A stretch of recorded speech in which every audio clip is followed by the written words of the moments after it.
Di Cirebon, ada sebuah makam yang tak semua orang berani dekati. Bukan karena pagar atau kunci, melainkan karena adab yang tak tertulis. Ketika nama Gus Dur disebut pernah memilih menahan langkah, banyak orang terdiam dan bertanya-tanya. Bukan soal keberanian, tetapi apa yang sebenarnya dijaga di makam Sunan Gunung Jati. Ada yang menyebutnya kesucian, ada yang menyebutnya karomah, dan ada pula yang hanya bisa merasakan getaran sunyi saat berada di hadapannya. Malam ini, kita tidak akan menghakimi atau membuktikan, kita hanya akan menyusuri jejaknya, pelan, hening, dan penuh rasa hormat untuk memahami mengapa tidak semua pintu perlu dibuka, dan tidak semua rahasia layak disentuh. Sebelumnya, bantu subscribe, like, dan tulis amin di kolom komentar.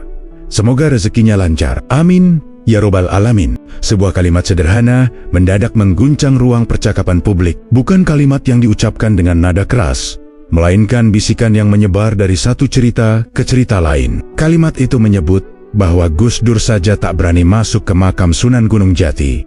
Bagi sebagian orang, kalimat ini terdengar biasa. Namun, bagi yang memahami maknanya, ia terasa menggetarkan. Nama Abdurrahman Wahid bukan nama sembarangan. Ia dikenal sebagai tokoh yang berani, terbuka, dan memiliki pandangan luas tentang agama dan kebudayaan. Ia sering mendatangi tempat-tempat yang dianggap tabu oleh sebagian orang. Karena itu, ketika namanya dikaitkan dengan sebuah pilihan untuk menahan langkah, rasa penasaran pun muncul dengan sendirinya. Pertanyaan mulai bermunculan. Apakah ini soal rasa takut? Ataukah justru soal pemahaman yang lebih dalam? Dalam tradisi spiritual, keberanian tidak selalu diukur dari seberapa jauh seseorang melangkah, tetapi dari kemampuannya membaca batas. Menahan diri bisa menjadi tanda kedewasaan, bukan kelemahan. Di sisi lain, makam Sunan Gunung Jati sejak lama dikenal bukan sekadar situs ziarah. Ia adalah ruang sakral yang dijaga dengan adab dan tata krama tertentu. Tidak semua bagian terbuka untuk umum, dan tidak semua orang diperkenankan masuk hingga ke inti area. Bagi masyarakat sekitar, aturan ini bukan larangan kosong, melainkan bentuk penghormatan. Kalimat tentang Gus Dur itu kemudian hidup di tengah masyarakat, diceritakan ulang, ditafsirkan ulang, dan kadang dibumbui dengan rasa sensasional. Ada yang menjadikannya bahan perdebatan, ada pula yang menjadikannya penguat keyakinan. Namun, sedikit yang berhenti untuk bertanya dengan tenang, apa makna sebenarnya dari cerita ini? Dalam budaya Nusantara, kisah-kisah semacam ini sering berfungsi sebagai penanda bahwa ada ruang yang tidak bisa diperlakukan sembarangan, penanda bahwa ada nilai yang dijaga, bukan untuk ditakuti, tetapi untuk dihormati. Kisah itu tidak selalu dimaksudkan untuk diuji kebenarannya, melainkan untuk direnungkan maknanya. Gus Dur dikenal sebagai sosok yang memahami dunia lahir dan batin. Ia sering menekankan pentingnya adab dalam beragama dan berbudaya. Dalam kerangka ini, keputusan untuk tidak masuk ke area tertentu bisa dipahami sebagai bentuk kesadaran, bukan keterbatasan. Ia membaca situasi bukan dengan rasa ingin tahu semata, tetapi dengan rasa hormat. Makam Sunan Gunung Jati pun tidak pernah meminta pembelaan. Ia tetap berdiri dalam kesunyian, dijaga oleh tradisi dan sikap masyarakat yang telah berlangsung lama. Tidak ada pengumuman besar, tidak ada penjelasan panjang. Yang ada hanyalah kebiasaan yang diwariskan dari generasi ke generasi. Cerita ini menjadi menarik karena mempertemukan dua dunia. Dunia modern yang haus penjelasan dan dunia tradisi yang nyaman dengan kesunyian. Di antara keduanya, muncul kalimat yang sederhana namun dalam, kalimat yang memaksa manusia untuk berhenti sejenak dan bertanya tentang caranya memandang yang sakral. Malam ini, kisah itu kita mulai dari sini. Bukan untuk memastikan benar atau salah, bukan pula untuk membuktikan siapa yang berani atau tidak, melainkan untuk memahami mengapa sebuah makam dijaga dengan batas, dan mengapa seseorang yang dikenal luas justru memilih menahan langkah. Dari sinilah perjalanan ini dimulai, pelan, penuh hormat, dan membuka pintu perenungan tentang adab, kesadaran, dan makna sebuah larangan yang sunyi. Di mata publik, Gus Dur dikenal sebagai negarawan yang santai, humoris, dan sering melontarkan pernyataan di luar dugaan. Namun di balik sikap itu, tersimpan sisi lain yang jarang dibicarakan secara terbuka. Ia bukan hanya pemikir politik dan sosial, tetapi juga seseorang yang akrab dengan dunia spiritual dan kebatinan Nusantara. Sejak muda, Abdurrahman Wahid tumbuh dalam lingkungan pesantren yang kuat. Ia belajar kitab, berdiskusi dengan para kiai, dan menyerap tradisi Islam yang hidup berdampingan dengan budaya lokal. Dari sini, ia memahami bahwa agama tidak hanya hadir dalam teks, tetapi juga dalam laku, sikap, dan rasa. Gus Dur sering menekankan pentingnya adab. Baginya, adab mendahului pengetahuan. Seseorang boleh cerdas, boleh kritis, tetapi tanpa adab, semua itu kehilangan arah. Pandangan ini membentuk caranya bersikap di banyak situasi, termasuk ketika berhadapan dengan ruang-ruang yang dianggap sakral. Dalam berbagai kesempatan, Gus Dur dikenal tidak menertawakan hal-hal yang tidak ia pahami sepenuhnya. Ia memilih mendengar dan merasakan terlebih dahulu. Sikap ini membuatnya sering disalahpahami. Ada yang mengira ia percaya tanpa nalar, padahal yang ia lakukan justru menahan diri dari penilaian tergesa-gesa. Hubungan Gus Dur dengan dunia spiritual bukan hubungan yang demonstratif. Ia tidak memamerkan pengalaman batin, tidak pula menjadikannya bahan cerita. Banyak orang yang dekat dengannya menyebut bahwa ia memiliki kepekaan yang tinggi terhadap suasana dan tempat. Kepekaan ini membuatnya tahu kapan harus melangkah dan kapan harus berhenti. Dalam tradisi kebatinan Jawa Islam, kemampuan membaca batas adalah hal penting. Tidak semua tempat harus dimasuki, tidak semua hal harus disentuh. Ada ruang yang cukup dihormati dari kejauhan. Sikap ini bukan tanda ketakutan, melainkan tanda kesadaran. Gus Dur memahami prinsip ini dengan sangat baik. Karena itu, ketika muncul cerita bahwa ia memilih tidak masuk ke area tertentu di makam Sunan Gunung Jati, sebagian orang yang mengenalnya tidak terkejut. Mereka melihatnya sebagai konsistensi sikap, bukan sebagai keanehan. Gus Dur bukan tipe orang yang ingin membuktikan keberanian di hadapan yang sakral. Ia sering mengatakan bahwa spiritualitas tidak selalu tentang pengalaman luar biasa. Justru, yang paling penting adalah bagaimana seseorang bersikap setelahnya. Apakah ia menjadi lebih rendah hati, lebih menghormati sesama, dan lebih sadar akan keterbatasannya sendiri. Dalam kerangka ini, menahan langkah bisa menjadi bentuk spiritualitas yang matang. Dunia modern sering menyamakan keberanian dengan keberanian menembus batas. Semakin ekstrem, semakin dianggap berani. Gus Dur menawarkan cara pandang yang berbeda. Keberanian sejati, menurutnya, adalah kemampuan untuk berkata cukup. Cukup tahu, cukup dekat, dan cukup menghormati. Sikap ini pula yang membuatnya sering berada di posisi yang sulit dipahami. Ia tidak sepenuhnya berada di kubu rasionalis kering, tetapi juga tidak tenggelam dalam mistisisme tanpa kendali. Ia berdiri di tengah, menjaga keseimbangan antara akal dan rasa. Kisah tentang Gus Dur dan makam Sunan Gunung Jati menjadi menarik karena memperlihatkan sisi ini. Sisi seorang tokoh modern yang tidak kehilangan kepekaan tradisional. Sisi seseorang yang tahu bahwa tidak semua hal harus dijelaskan dan tidak semua pintu perlu dibuka. Dengan memahami sisi ini, cerita yang beredar tidak lagi sekadar sensasi. Ia berubah menjadi pintu masuk untuk memahami cara pandang yang lebih dalam. Cara pandang yang mengajarkan bahwa menghormati batas bukan berarti mundur, tetapi justru melangkah dengan kesadaran. Dari sinilah, kisah ini bergerak menuju pemahaman yang lebih luas tentang makna adab dan kesunyian dalam tradisi spiritual Nusantara. Untuk memahami mengapa sebuah makam dijaga dengan batas yang ketat, kita perlu mengenal sosok yang bersemayam di dalamnya. Sunan Gunung Jati bukan sekadar tokoh sejarah yang hidup pada masa peralihan Jawa. Ia adalah pusat dari sebuah tradisi spiritual yang membentuk cara pandang, adab, dan kesadaran masyarakat Cirebon hingga hari ini. Dalam catatan sejarah, Sunan Gunung Jati dikenal sebagai penyebar Islam yang bijaksana. Ia berdakwah tidak dengan paksaan, tetapi dengan pendekatan budaya dan keteladanan. Ajarannya meresap pelan, menyatu dengan kehidupan sehari-hari. Karena itulah, pengaruhnya tidak berhenti pada masa hidupnya, melainkan berlanjut melalui laku dan tradisi yang diwariskan. Namun kisah tentang Sunan Gunung Jati tidak berhenti pada perannya sebagai penyebar agama. Dalam tradisi lisan, ia digambarkan sebagai wali yang memiliki kedalaman batin luar biasa. Banyak cerita tentangnya disampaikan dengan nada pelan, tanpa detail berlebihan. Bukan karena tidak penting, tetapi karena dianggap terlalu sakral untuk diucapkan sembarangan. Kesunyian menjadi ciri yang melekat pada sosok ini. Sunan Gunung Jati tidak dikenal sebagai wali yang gemar menunjukkan keistimewaan. Ia lebih sering dikenang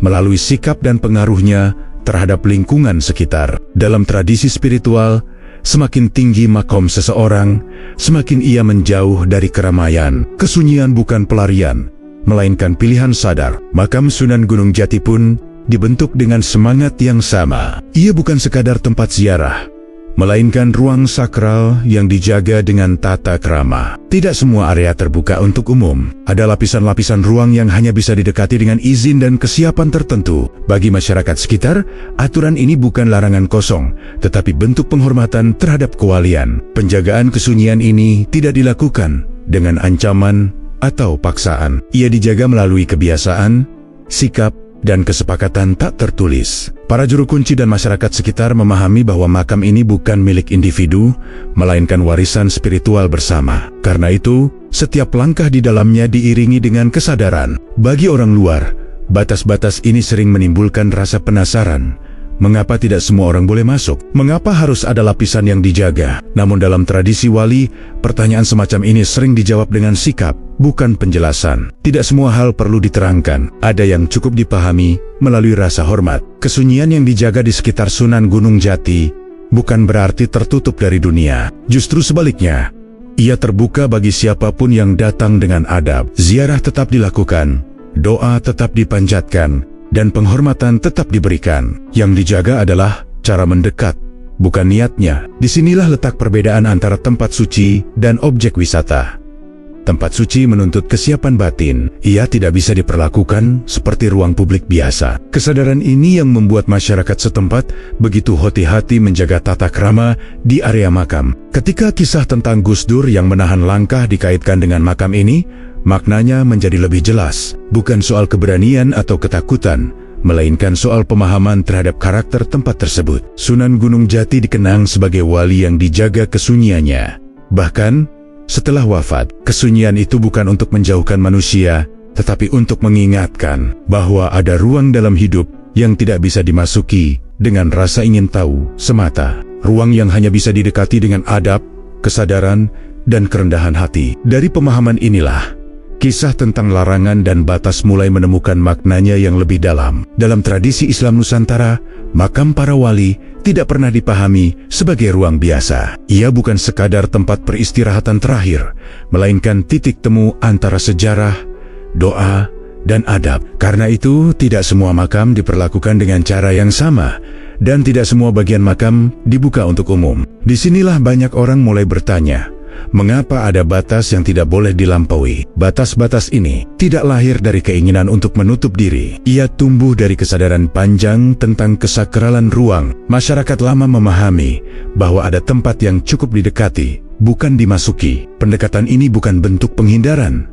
tetapi cara menjaga agar makna tidak tergerus oleh kebiasaan yang sembarangan. Pada makam wali besar seperti Sunan Gunung Jati, batas tersebut menjadi bagian dari tata krama. Ada lapisan ruang yang disediakan untuk ziarah umum, ada pula area yang dijaga ketat. Setiap lapisan memiliki fungsi spiritual yang berbeda. Semakin ke dalam, semakin tinggi tuntutan adab dan kesiapan batin. Bagi masyarakat setempat, aturan ini tidak perlu dijelaskan panjang lebar. Ia diwariskan melalui kebiasaan dan sikap. Anak-anak belajar dari orang tua, peziarah belajar dari juru kunci. Tidak ada papan larangan besar yang mengancam. Yang ada hanya isyarat halus bahwa tidak semua langkah perlu dilanjutkan. Dalam pandangan spiritual, makam wali dipahami sebagai ruang yang menyimpan energi laku hidup. Wali dikenal sebagai pribadi yang menjaga kesucian batin selama hidupnya. Kesucian itu diyakini tidak hilang begitu saja setelah wafat. Karena itu, ruang di sekitarnya diperlakukan dengan hormat, bukan sebagai tempat pembuktian keberanian. Zaman modern sering memaknai larangan sebagai bentuk ketertutupan. Padahal, dalam tradisi lama, larangan justru sering dimaksudkan sebagai perlindungan. Perlindungan bagi tempat itu sendiri, dan perlindungan bagi manusia, agar tidak melampaui batas yang belum ia pahami. Tidak semua orang datang dengan niat yang sama. Ada yang datang untuk berdoa, ada yang datang karena penasaran, dan ada pula yang datang sekadar ingin melihat. Tradisi membedakan niat ini bukan untuk menghakimi, tetapi untuk menjaga keseimbangan. Ruang yang sakral tidak bisa diperlakukan sama dengan ruang publik. Ketika seseorang tidak diperkenankan masuk ke area tertentu, itu bukan berarti ia dianggap tidak layak. Lebih sering, itu berarti ruang tersebut dijaga agar tetap pada fungsinya. Ziarah tidak membutuhkan kedekatan fisik berlebihan. Doa bisa dipanjatkan dari jarak yang wajar, selama adab dijaga. Banyak kisah lama mengajarkan bahwa semakin tinggi makom seseorang, semakin ia menjaga jarak dari sorotan. Prinsip ini berlaku pula pada makamnya. Ruang inti sering dijaga dari keramaian, agar tidak berubah menjadi pusat hiruk-pikuk. Kesunyian dipelihara karena di sanalah doa diyakini lebih jernih. Bagi sebagian orang, batas ini memicu rasa ingin tahu. Namun tradisi mengajarkan bahwa rasa ingin tahu tidak selalu harus diikuti. Ada kalanya menahan langkah justru menjadi bagian dari laku spiritual. Kesediaan untuk berhenti adalah bentuk penghormatan yang jarang dibicarakan. Dalam konteks inilah, larangan masuk ke bagian tertentu makam para wali seharusnya dibaca, bukan sebagai tembok penolak, melainkan sebagai pengingat bahwa dalam perjalanan batin, tidak semua jalan perlu ditempuh dengan kaki. Ada jalan yang cukup disadari dengan sikap. Memahami hal ini membantu kita melihat kisah tentang batas dan larangan dengan sudut pandang yang lebih tenang, bukan lagi sebagai misteri yang menantang, tetapi sebagai tata krama yang menjaga makna. Dari sinilah cerita tentang makam Sunan Gunung Jati bergerak dari sekadar rasa penasaran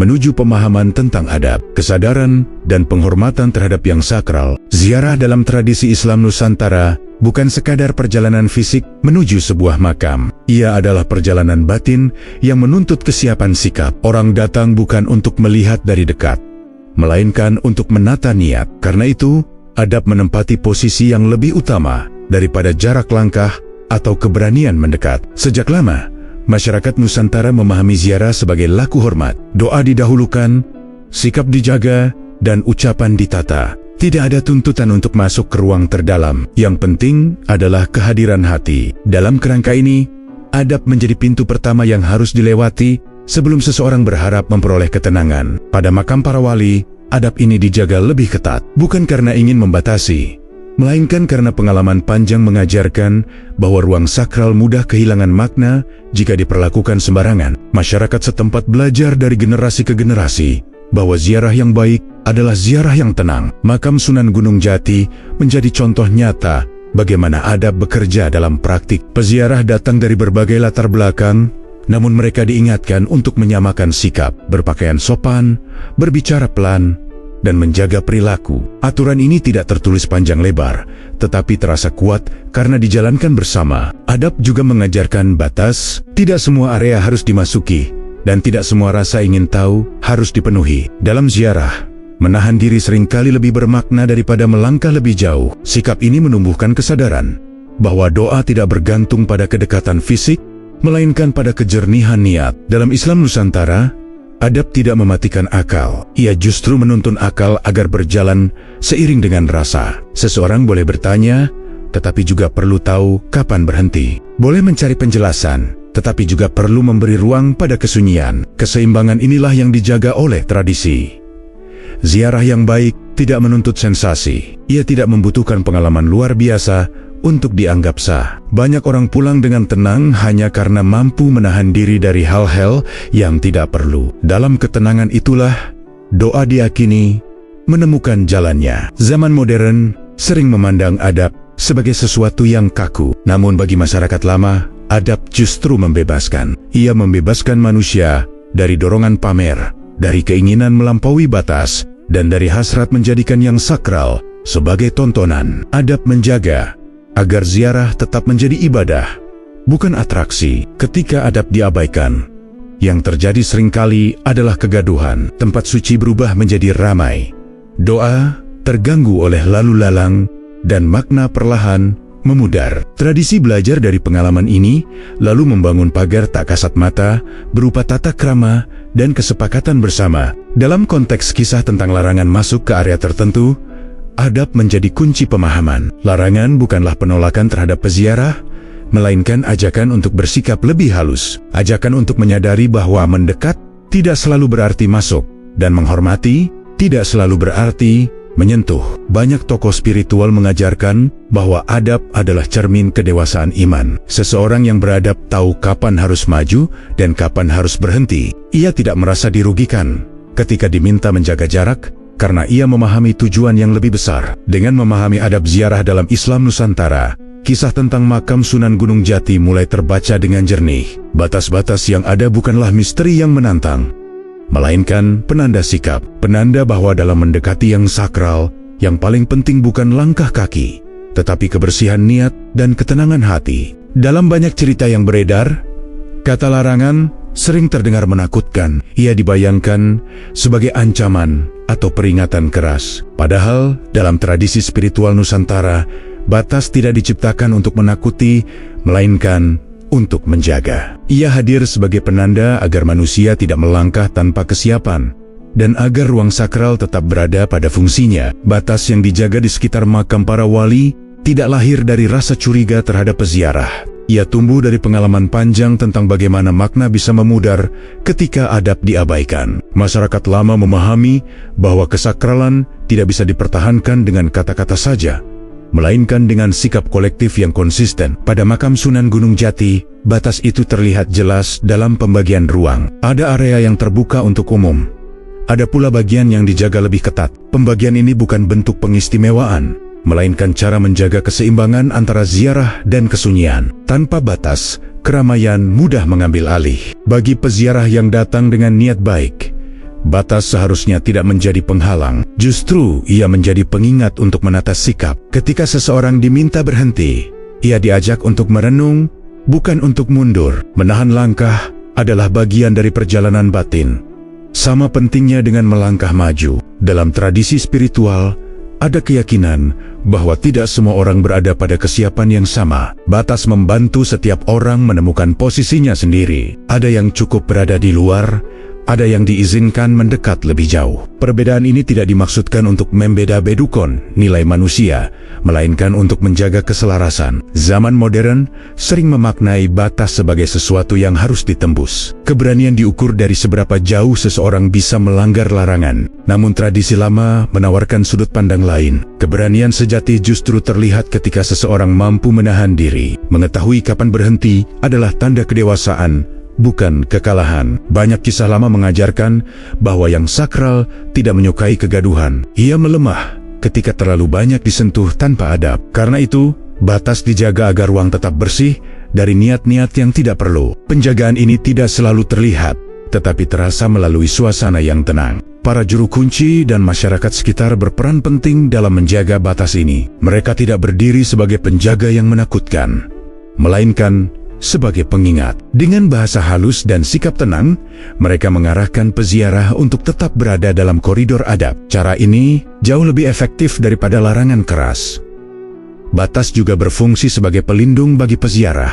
Tidak semua orang siap menghadapi pengalaman batin yang kuat. Mendekat tanpa kesiapan bisa menimbulkan kegelisahan. Dengan adanya batas, tradisi membantu manusia agar tidak memaksakan diri. Ketika kisah tentang larangan masuk dibicarakan, seringkali yang muncul adalah rasa penasaran. Namun rasa penasaran tidak selalu harus dipuaskan. Dalam banyak laku spiritual, menahan keinginan justru menjadi latihan yang berharga. Ia melatih kesabaran dan kerendahan hati. Memahami batas sebagai penjagaan, mengubah cara pandang terhadap larangan. Ia tidak lagi dilihat sebagai tembok, tetapi sebagai pagar yang menjaga taman. Tanpa pagar, taman mudah rusak oleh lalu lalang. Dengan pagar, keindahannya bisa dinikmati lebih lama. Dalam konteks makam Sunan Gunung Jati, batas mengajarkan bahwa mendekat kepada yang sakral membutuhkan sikap yang tepat. Bukan soal seberapa dekat tubuh berada, tetapi seberapa bersih niat yang dibawa. Batas tidak menolak doa, ia justru mengarahkannya agar lebih jernih. Pada akhirnya batas yang dijaga mengajak manusia untuk belajar menghormati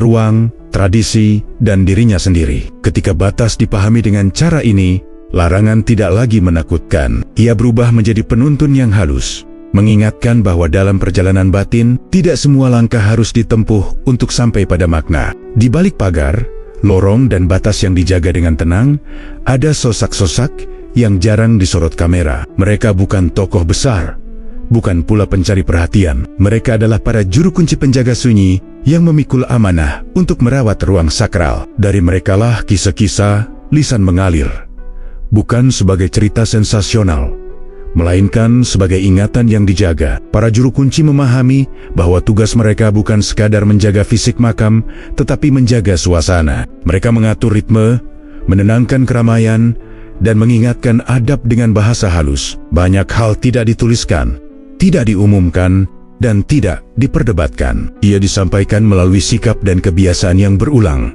agar maknanya meresap tanpa perlu penjelasan panjang. Dalam kisah lisan, nama Sunan Gunung Jati disebut dengan kehati-hatian, bukan karena takut, melainkan karena hormat. Para juru kunci kerap mengatakan bahwa wali besar ini lebih dikenal melalui ketenangannya daripada cerita-cerita gemerlap. Maka, kisah yang mereka sampaikan pun sederhana, fokus pada adab dan batas, bukan pada keajaiban yang mengundang decak kagum. Ada cerita tentang peziarah yang datang dengan niat tulus, lalu merasa tenang meski tidak melangkah jauh. Ada pula kisah tentang mereka yang memaksa mendekat, tetapi justru gelisah. Kisah-kisah ini tidak disampaikan sebagai peringatan keras, melainkan sebagai pengingat bahwa setiap orang memiliki kesiapan yang berbeda. Batas membantu setiap niat menemukan tempatnya. Para juru kunci sering menekankan satu hal, ziarah bukan lomba kedekatan. Doa tidak diukur dari jarak, melainkan dari kehadiran hati. Karena itu,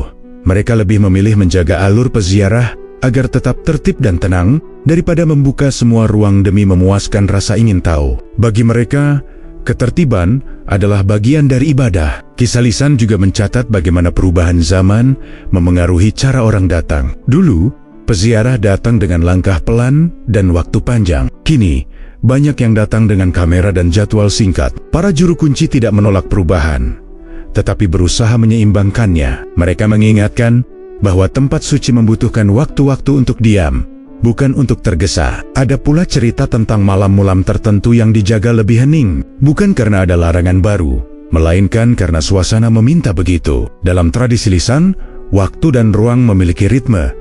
Juru kunci membaca ritme itu, lalu menyesuaikan penjagaan. Cara ini membuat makam tetap hidup tanpa kehilangan kesakralannya. Yang menarik, kisah-kisah ini jarang berakhir dengan kesimpulan tegas. Para juru kunci tidak merasa perlu memastikan benar atau salah. Mereka percaya bahwa tugas mereka adalah menjaga, bukan menilai. Sikap ini membuat kisah lisan tetap lentur, bisa dipahami oleh banyak orang tanpa memaksa satu tafsir. Disinilah letak kekuatan kisah lisan. Ia tidak menuntut pembuktian, tetapi mengundang perenungan. Ia bertahan karena dijalankan, bukan karena dideklarasikan. Ketika seorang juru kunci mengingatkan adab dengan senyum dan bahasa halus, pesan itu sering lebih kuat daripada larangan tertulis. Bagi mereka, menjaga kesunyian adalah cara merawat makna. Tanpa kesunyian, doa mudah terganggu. Tanpa adab, batas mudah runtuh. Karena itu, kisah lisan para juru kunci tidak pernah benar-benar usang. Ia menyesuaikan diri dengan zaman, tetapi menjaga inti yang sama. Pada akhirnya, kisah-kisah ini mengajarkan bahwa penjagaan tidak selalu tampak sebagai larangan. Ia sering hadir sebagai kebijaksanaan yang pelan, dan dalam kebijaksanaan itulah, makam Sunan Gunung Jati tetap berdiri sebagai ruang sakral terbuka bagi niat yang tulus, terlindungi dari kegaduhan yang tak perlu. Pilihan untuk menahan langkah seringkali disalahartikan sebagai rasa takut. Padahal, dalam tradisi spiritual, menahan diri justru dapat menjadi tanda pemahaman yang lebih dalam. Kisah tentang Abdurrahman Wahid yang memilih tidak masuk ke area tertentu di makam Sunan Gunung Jati perlu dibaca dengan sudut pandang. Ini bukan sebagai cerita sensasional, melainkan sebagai laku adab. Gus Dur dikenal luas sebagai sosok yang berani menabrak batas-batas sosial. Ia tidak canggung berdialog dengan siapapun, dari ulama hingga kelompok yang dianggap pinggiran. Namun, keberanian semacam itu tidak membuatnya gegabah dalam menghadapi ruang sakral. Justru sebaliknya, ia dikenal peka membaca suasana dan memahami kapan harus maju, kapan harus berhenti. Dalam pandangan spiritual Nusantara, keberanian bukanlah soal melangkah sejauh mungkin. Keberanian adalah kemampuan menempatkan diri secara tepat. Menahan langkah berarti mengakui adanya batas yang perlu dihormati. Sikap ini tidak mengurangi nilai seseorang, bahkan seringkali menunjukkan kedalaman kesadaran. Keputusan Gus Dur sering dipahami oleh orang-orang terdekatnya sebagai bentuk adab. Ia tidak datang untuk menguji atau membuktikan apapun. Ia datang dengan niat ziarah, lalu membaca isyarat ruang. Ketika isyarat itu meminta jarak, ia menerimanya dengan tenang. Dalam laku seperti ini, jarak bukan penghalang doa. Makam Sunan Gunung Jati sejak lama diperlakukan sebagai ruang yang dijaga dengan tata krama. Ada lapisan-lapisan yang mengatur bagaimana seseorang mendekat. Gus Dur memahami bahwa aturan tak tertulis ini bukan sekadar kebiasaan lokal, melainkan bagian dari penghormatan terhadap kewalian. Banyak orang datang dengan dorongan ingin melihat lebih dekat. Gus Dur datang dengan dorongan ingin menghormati. Perbedaan dorongan ini menghasilkan sikap yang berbeda pula. Ketika dorongan utamanya adalah hormat, menahan langkah menjadi pilihan yang wajar. Sebab yang dicari bukan pengalaman visual, melainkan ketenangan batin. Dalam berbagai kesempatan, Gus Dur sering menekankan bahwa agama tanpa adab akan kehilangan ruhnya. Pernyataan ini tidak berhenti pada wacana, tetapi tercermin dalam tindakannya. Ia menunjukkan bahwa menghormati batas adalah bagian dari iman yang hidup. Tidak semua pintu harus dibuka untuk menunjukkan kedekatan.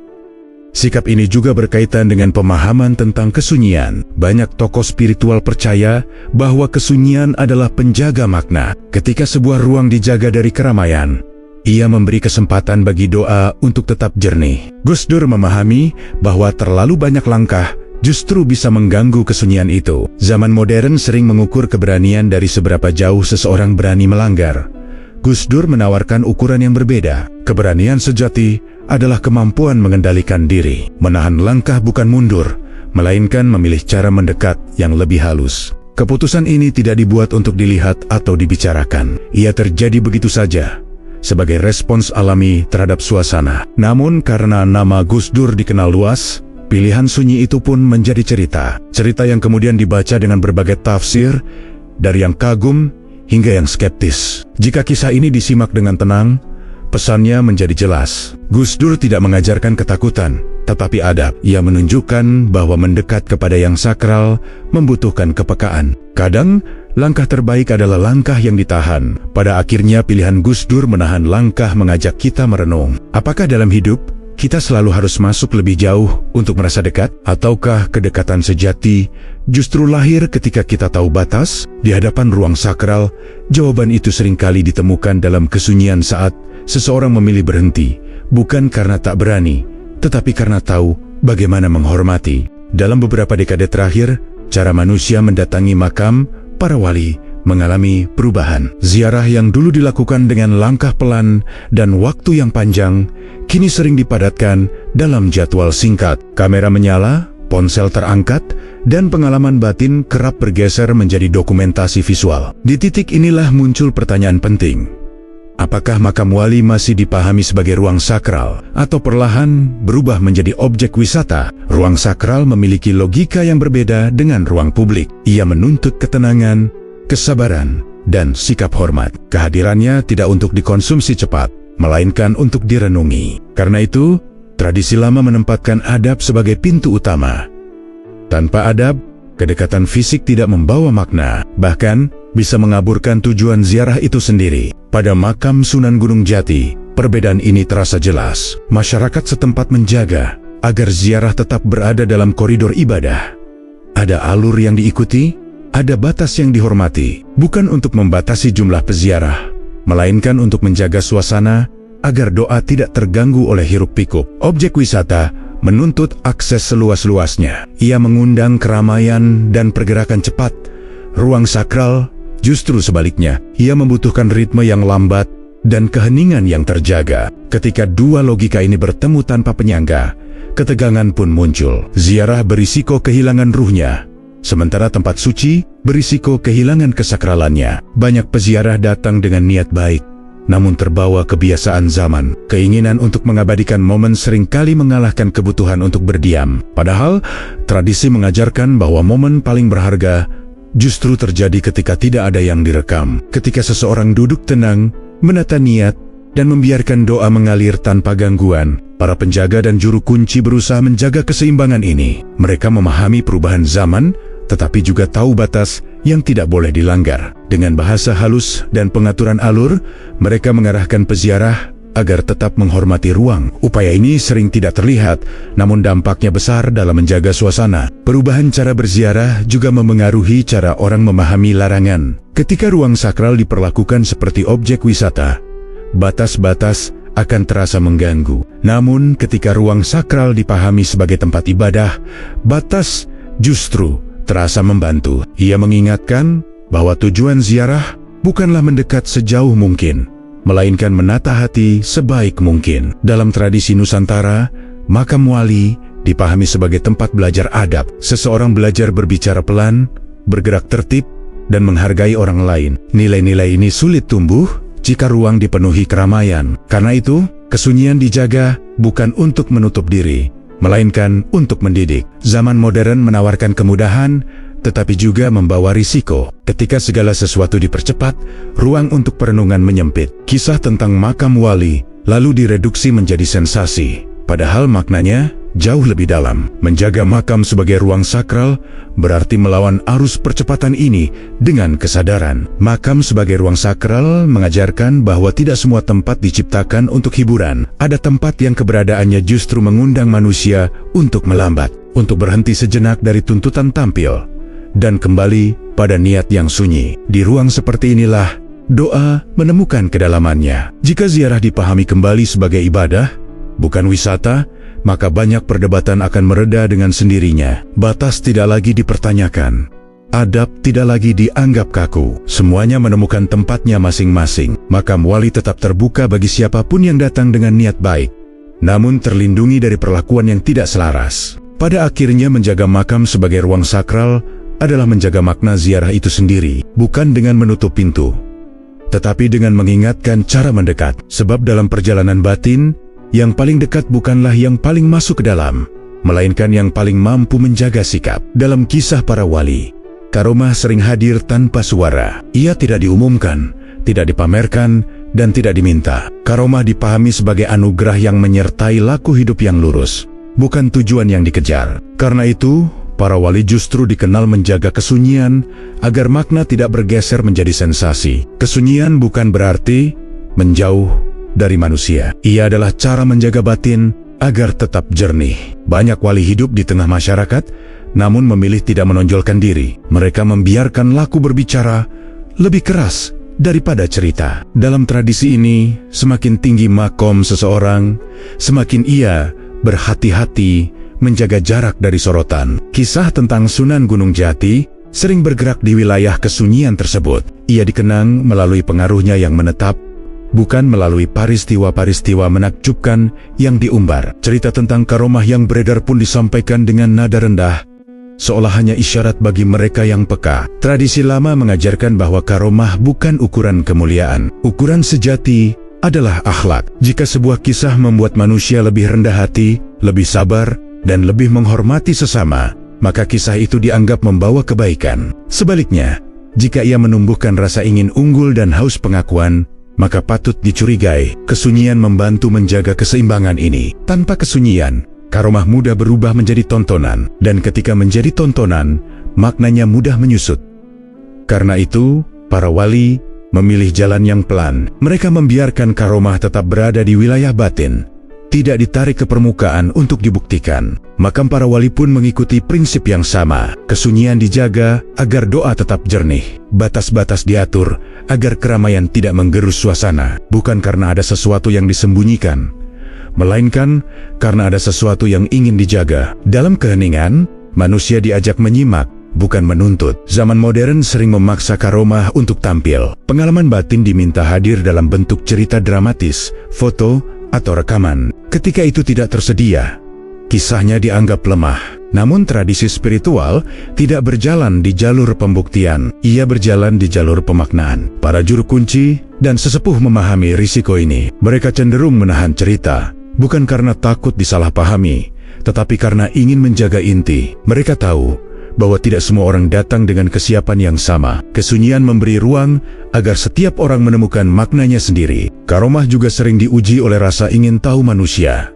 Semakin dilarang dibicarakan, semakin ingin diketahui. Disinilah kesunyian bekerja sebagai pelindung. Ia mengurangi kebisingan, menurunkan ekspektasi, dan mengembalikan fokus pada laku. Tanpa kesunyian, karomah mudah kehilangan arah. Dalam banyak kisah, para wali justru menghindari pengakuan. Mereka tidak menyangkal, tetapi juga tidak membenarkan. Sikap ini menjaga agar perhatian tidak teralihkan dari tujuan utama, yaitu perbaikan diri. Kesunyian menjadi pagar yang melindungi niat dari kerusakan. Kisah tentang Sunan Gunung Jati mengajarkan pelajaran ini dengan jelas, bahwa kekuatan spiritual tidak selalu tampak gemerlap.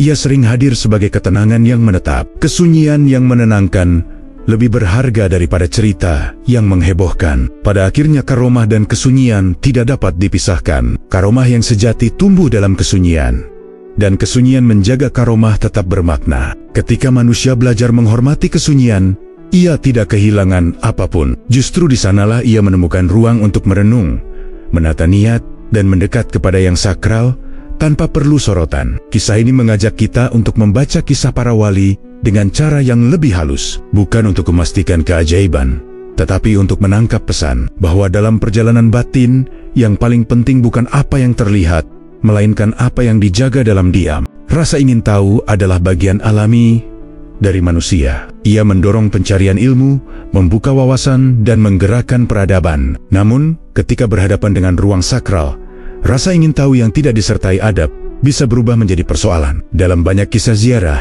kegelisahan justru muncul bukan karena kurangnya pengetahuan, melainkan karena keinginan untuk melampaui batas yang seharusnya dihormati. Dalam tradisi spiritual Nusantara, adab selalu ditempatkan di atas rasa ingin tahu, bukan untuk mematikan pertanyaan, tetapi untuk mengarahkan cara bertanya. Ada perbedaan besar antara ingin memahami dan ingin membuktikan. Yang pertama mengajak merenung, yang kedua sering menuntut kepastian. Ketika tuntutan itu diarahkan pada ruang sakral, ketegangan pun mudah muncul. Di sekitar makam para wali, rasa ingin tahu sering hadir dalam berbagai bentuk. Ada yang ingin melihat lebih dekat, ada yang ingin masuk lebih dalam, dan ada pula yang ingin memastikan cerita-cerita lama. Niat ini tidak selalu buruk, namun tanpa adab, niat baik pun bisa melukai makna. Tradisi lama memahami risiko ini.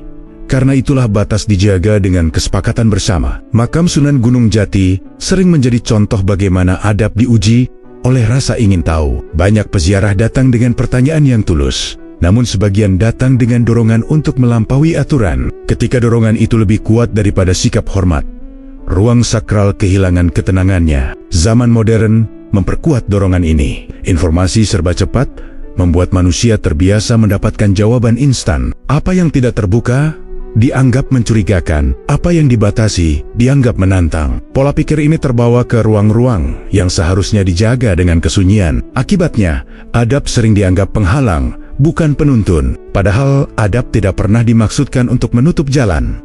Ia justru membuka jalan yang lebih aman. Dengan adab, seseorang tahu sejauh mana melangkah tanpa melukai diri sendiri maupun orang lain. Dalam konteks ziarah, adab melindungi peziarah dari dorongan pamer, dari keinginan membuktikan keberanian, dan dari hasrat menjadikan yang sakral sebagai tontonan. Banyak kisah lisan menceritakan bagaimana rasa ingin tahu yang berlebihan berujung pada kegelisahan, bukan karena ada hukuman gaib, melainkan karena batin yang tidak siap. Mendekat tanpa kesiapan sering menimbulkan ketidaknyamanan. Tradisi membaca ini sebagai syarat untuk kembali menata niat, bukan sebagai ancaman. Adab juga mengajarkan kesabaran. Tidak semua hal harus diketahui hari ini.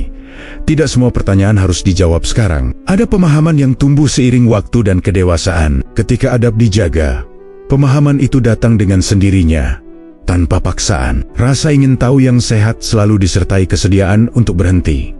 Kesediaan untuk berkata cukup. Dalam tradisi spiritual, kemampuan berkata cukup adalah tanda kematangan. Seseorang tidak merasa dirugikan ketika diminta menjaga jarak, karena ia memahami tujuan yang lebih besar. Di sisi lain, ketika adab dikalahkan oleh rasa ingin tahu, yang muncul seringkali adalah kegaduhan, perdebatan, spekulasi, dan saling menyalahkan menggantikan perenungan. Ruang sakral kehilangan fungsi pendidikannya, berubah menjadi arena tarik-menarik makna. Tradisi lama berusaha mencegah hal ini dengan menjaga batas dan kesunyian. Belajar dari kisah-kisah tersebut, menjadi jelas bahwa adab bukan lawan dari rasa ingin tahu. Keduanya bisa berjalan bersama jika ditempatkan dengan tepat.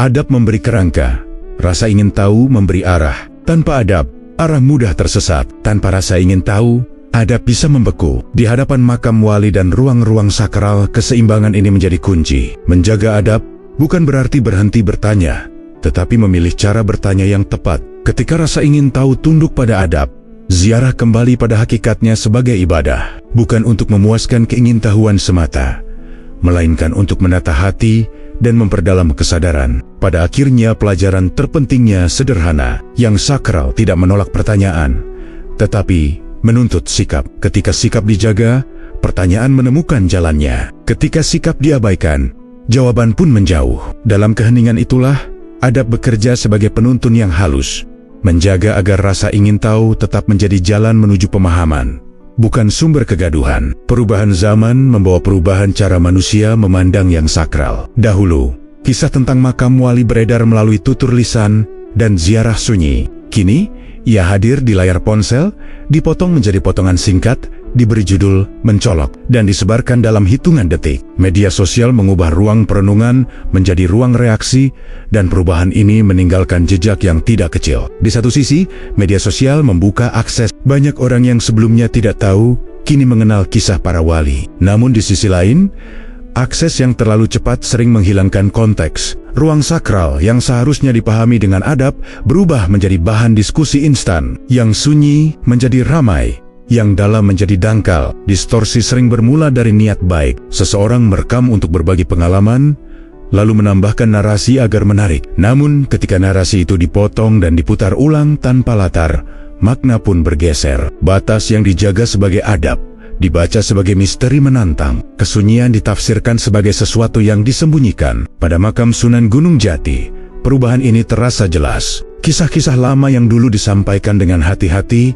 kini menjadi topik viral. Komentar bermunculan dari berbagai arah, seringkali tanpa pemahaman tentang tradisi setempat. Perbedaan cara pandang bertemu di ruang yang sama tanpa penyangga. Media sosial bekerja dengan logika keterlibatan. Semakin banyak reaksi, semakin luas jangkauan. Dalam logika ini, nuansa sering dikorbankan. Konten yang tenang kalah oleh konten yang provokatif. Akibatnya, ruang sakral dipersepsikan melalui lensa sensasi, bukan lensa adab. Distorsi juga terjadi ketika batas dipahami sebagai larangan absolut.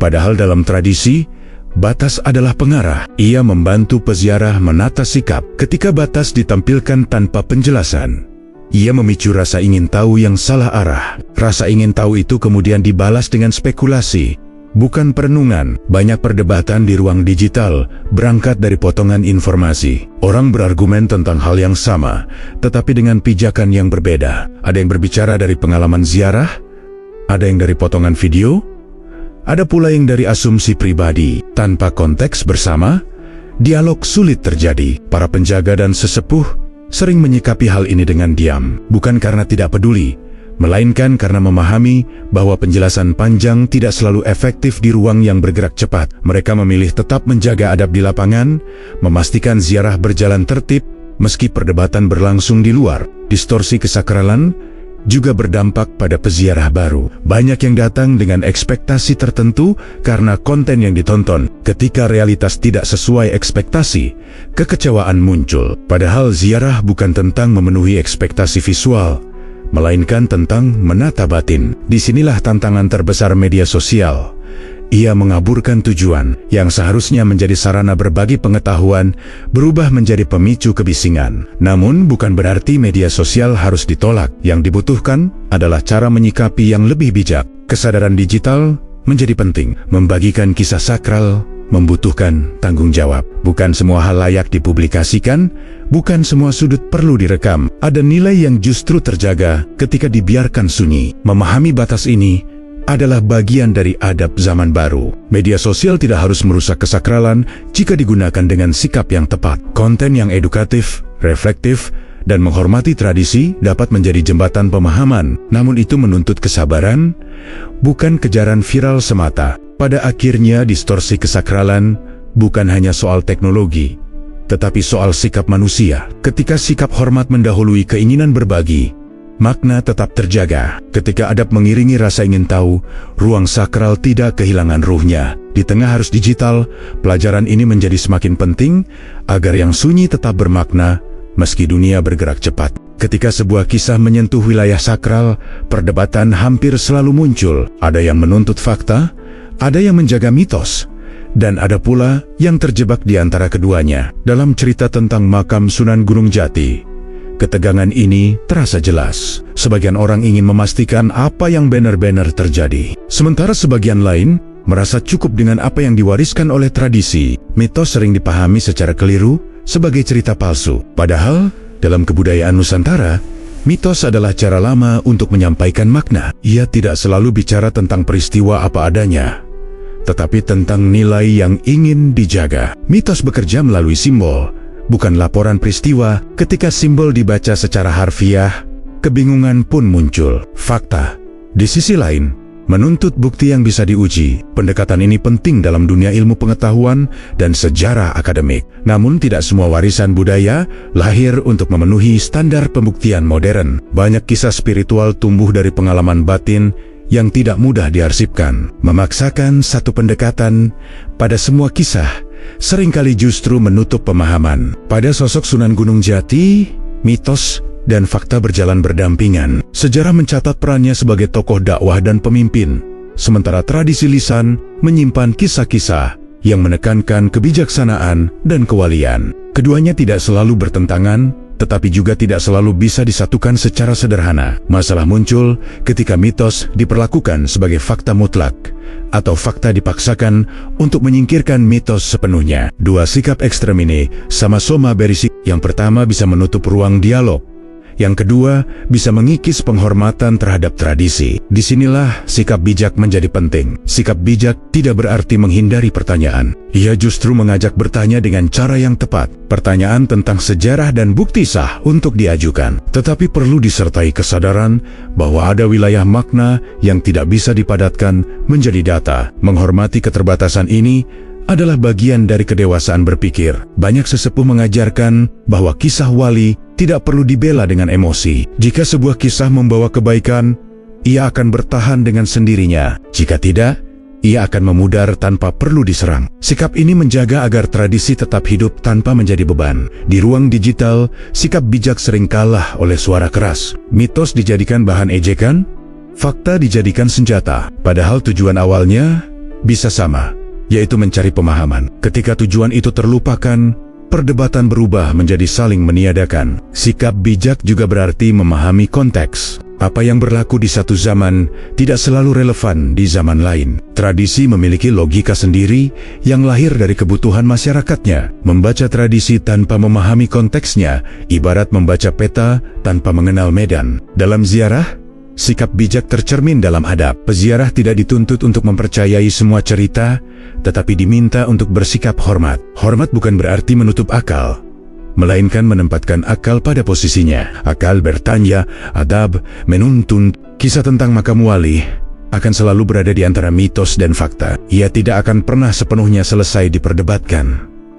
Namun mungkin memang bukan itu tujuannya. Kisah itu hadir untuk mengingatkan manusia tentang batas, tentang sikap, dan tentang cara mendekat kepada yang sakral. Dengan sikap bijak, mitos tidak perlu dipertahankan sebagai kebenaran literal, dan fakta tidak perlu digunakan untuk meruntuhkan makna. Keduanya bisa hidup berdampingan, saling melengkapi. Mitos menjaga nilai, fakta menjaga kejelasan. Pada akhirnya yang paling penting bukanlah menang dalam perdebatan, tetapi menjaga sikap. Sikap yang tenang, terbuka dan hormat. Dengan sikap inilah, kisah Sunan Gunung Jati dapat disimak sebagai warisan budaya dan spiritual yang kaya, bukan sebagai medan konflik. Di titik ini, mitos dan fakta menemukan tempatnya, dan manusia menemukan cara yang lebih dewasa untuk memahami keduanya. Setiap generasi memiliki caranya sendiri dalam bertanya tentang makna. Ketika jawaban lama terasa memudar, kisah-kisah lama kembali dipanggil. Itulah yang terjadi pada cerita seputar makam Sunan Gunung Jati. Meski zaman berubah, kisah ini terus muncul, diulang, dan dibicarakan kembali dengan wajah yang berbeda.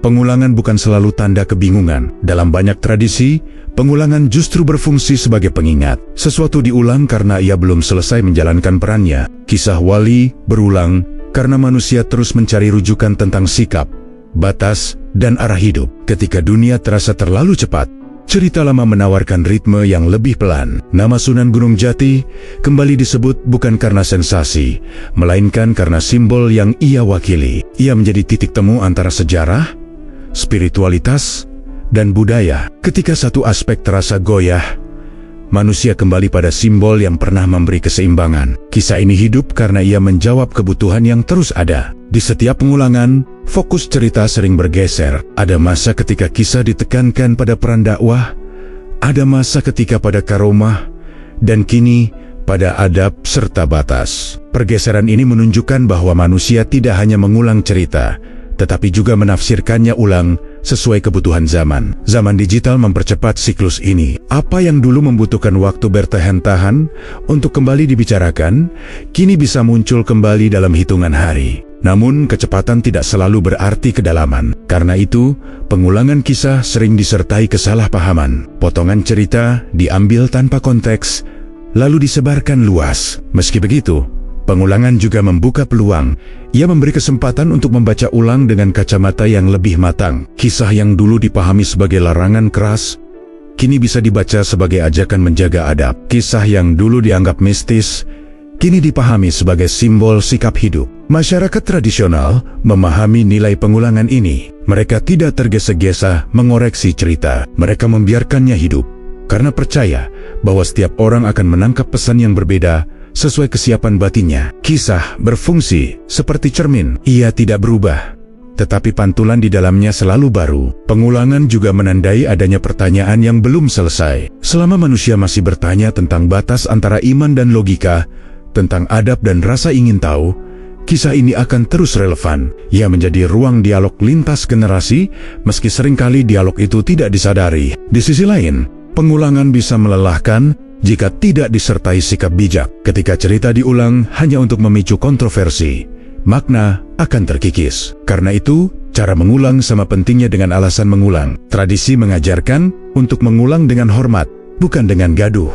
Mengapa kisah ini terus diulang? Mungkin karena ia menyentuh inti pengalaman manusia, tentang bagaimana mendekat tanpa melanggar, tentang bagaimana menghormati tanpa membeku, dan tentang bagaimana mencari makna tanpa harus menaklukkan misteri. Pertanyaan-pertanyaan ini tidak pernah benar-benar selesai. Setiap kali kisah ini muncul kembali, ia mengajak manusia berhenti sejenak, berhenti dari kejaran penjelasan cepat, berhenti dari dorongan membuktikan, lalu bertanya dengan nada yang lebih pelan, sikap apa yang seharusnya diambil. Pengulangan juga mengingatkan bahwa tradisi bukan benda mati.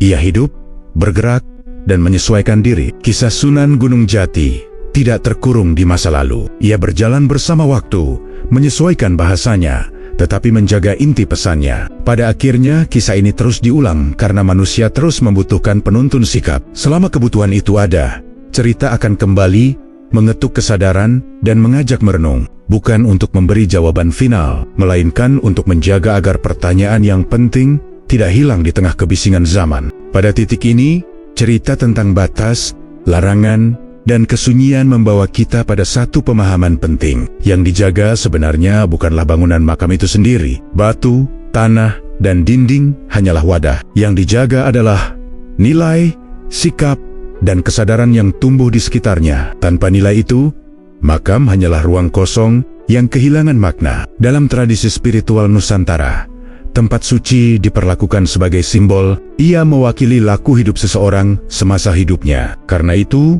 penjagaan tidak berhenti pada fisik, tetapi berlanjut pada cara manusia bersikap. Jika sikap runtuh, kesakralan pun memudar. Meski bangunan tetap berdiri kokoh, makam Sunan Gunung Jati dijaga karena ia merepresentasikan jalan hidup seorang wali, jalan yang diwarnai oleh adab, kesabaran, dan kebijaksanaan. Penjagaan itu bukan untuk mengistimewakan satu sosok secara berlebihan, melainkan untuk menjaga agar nilai yang diwariskan tidak tergeser oleh kebiasaan yang serba cepat. Seringkali, manusia keliru menafsirkan penjagaan sebagai bentuk pengultusan fisik, padahal yang lebih penting adalah pesan yang ingin dilestarikan. Ketika batas dijaga, yang dilindungi adalah ruang belajar, ruang di mana manusia diingatkan bahwa tidak semua hal boleh diperlakukan sama. Ada ruang yang menuntut sikap lebih halus. Nilai utama yang dijaga adalah adab. Adab mengajarkan bagaimana mendekat tanpa melanggar. Ia mengatur jarak yang sehat antara rasa ingin tahu dan rasa hormat. Dalam konteks makam wali, adab mencegah manusia menjadikan yang sakral sebagai objek konsumsi.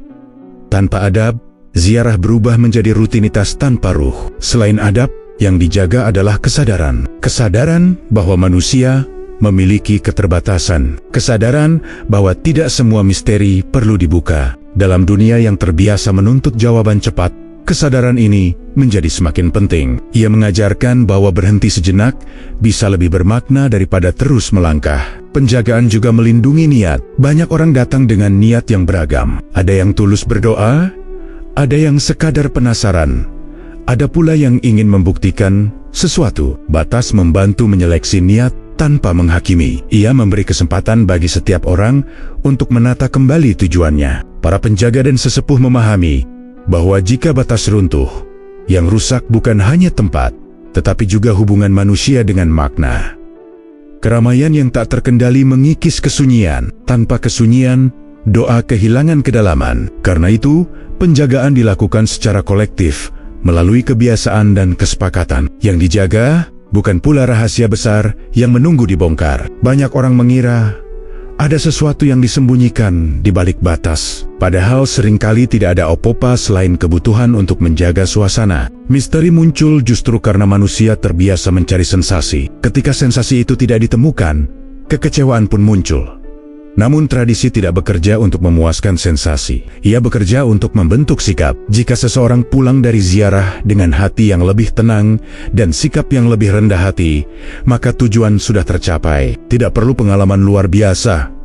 Tidak perlu kedekatan fisik yang ekstrem. Memahami bahwa yang dijaga bukan makamnya, mengubah cara pandang terhadap larangan. Larangan tidak lagi terasa sebagai penolakan, tetapi sebagai undangan untuk bersikap dewasa, undangan untuk memahami bahwa nilai lebih penting daripada akses, dan sikap lebih utama daripada jarak.